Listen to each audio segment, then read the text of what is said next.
Root canal কি এবং কখন করবেন? আসসালামু আলাইকুম, আমি ডক্টর সুমাইয়া মুস্তারি। আমি ফরাজি ডেন্টাল অ্যান্ড রিসার্চ সেন্টারের বনশ্রী প্রধান শাখায় মেডিকেল অফিস হিসেবে নিয়োজিত আছি। আজকে আমরা যে বিষয়ে জানবো তা হচ্ছে রুট ক্যানেল কি এবং কখন তা করতে হয়। প্রথমে আমরা জানবো রুট ক্যানেল আসলে কখন করতে হয়।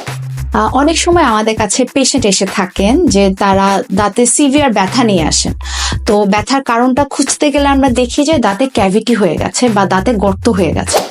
এখন দাঁতে ক্যাভিটি বা গর্ত যেটা হয় সেটা হচ্ছে যে দীর্ঘ সময় ধরে যদি খাবার জমতে থাকে এবং প্রপারলি পরিষ্কার না হয় তখন সেই ক্যাভিটিটা, সেই ব্যাকটেরিয়াটা দাঁতের ভিতরে ঢুকে, গর্ত করে ঢুকে দাঁতের যে পাল্প বা মজ্জা আছে তাকে অ্যাটাক করে ফেলে এবং যার ফলে দাঁতের পাল্প বা মজ্জায় ইনফেকশন হয়, যেটাকে আমরা বলে থাকি পালপাইটিস, মানে পাল্পের ইনফেকশন। তো এই ক্ষেত্রগুলোতে পেশেন্টরা সাধারণত আসে সিভিয়ার ব্যথা নিয়ে। ব্যথার ধরনটা এমন হয় যে পেশেন্ট রাতে ঘুম ভেঙে যায় ব্যথায়, অথবা ব্যথার জন্য সারা রাত ঘুমোতে পারে না এবং তীব্র ব্যথা এবং শিরশির অনুভূত হয়। আবার এমনও হয় যে যেদিকে পেশেন্টের দাঁতে ক্যাভিটি হয়েছে সেদিকে ঘাড়, চোখ, মাথাতেও প্রচন্ড ব্যথা হয়। তো এই সব যখন সাইন সিমটম গুলো পেশেন্টের থাকে সে সকল ক্ষেত্রে আমরা পেশেন্টকে ধরে নিই যে তিনি পালপাইটিস মানে পাল্পের ইনফেকশনে ভুগছেন, এবং এই ক্ষেত্রগুলোতে আমরা সাধারণত রুট ক্যানেল ট্রিটমেন্টটা পেশেন্টের জন্য ইন্ডিকেটেড করে থাকি। এখন আমরা জানবো যে রুট ক্যানেলটা আমরা কিভাবে করি। প্রথমে আমরা রুট ক্যানেল ট্রিটমেন্টটা দেওয়ার জন্য অবশ্যই পেশেন্টকে আন্ডার মেডিকেশন রাখতে হয়, অ্যান্টিবায়োটিক দেই আমরা, যাতে পেশেন্ট যে আমরা যখন কাজ করব সেই সময় পেশেন্ট কিছুটা রিলিফ ফিল করেন এবং আন্ডার অ্যান্টিবায়োটিক কাজটা হয়, যেটা পেশেন্টের নিরাপত্তা দিবে অন্যান্য দিক থেকে।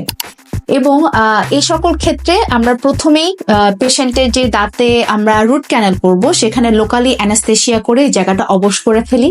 তারপর আমরা আমাদের ইনস্ট্রুমেন্টের মাধ্যমে রুট ক্যানেলের কাজটা শুরু করে থাকি।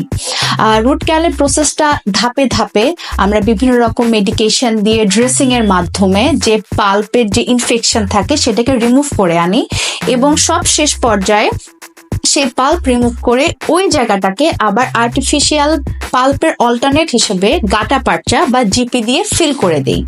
তারপর সেই দাঁতটাকে আমরা পুনরায় ফাংশনিং পর্যায়ে নিয়ে যাওয়ার জন্য দাঁতে ক্যাপ করে দিই, মানে ক্রাউনিং করে দিই।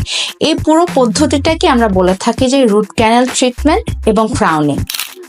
তো এর মাধ্যমে হয় কি, যে ইনফেকশন যে দাঁতে থাকে সেই দাঁতে ইনফেকশন মুক্ত হয়ে যায় প্রপার ড্রেসিং এর মাধ্যমে, মেডিকেশনের মাধ্যমে এবং ক্রাউনিং এর মাধ্যমে পেশেন্টের দাঁত, যে দাঁতটা ডিজিজ ছিল সেই দাঁতটা আবার পুনরায় আগের ফাংশনিং পর্যায়ে চলে যায়, যার মাধ্যমে পেশেন্ট নর্মালি সকল খাবার দাবার খেতে পারেন এবং নর্মাল যে ফাংশনিং থাকে লাইফে সেটা নিয়ে চালিয়ে যেতে পারে। ভিডিওর মাধ্যমে আমরা জানতে পারলাম যে রুট ক্যানেল আমরা কখন করি এবং রুট ক্যানেল প্রসিডিউরটা অ্যাকচুয়ালি কি। আবার দেখা হবে আপনাদের সাথে নতুন আরো একটি ভিডিওতে।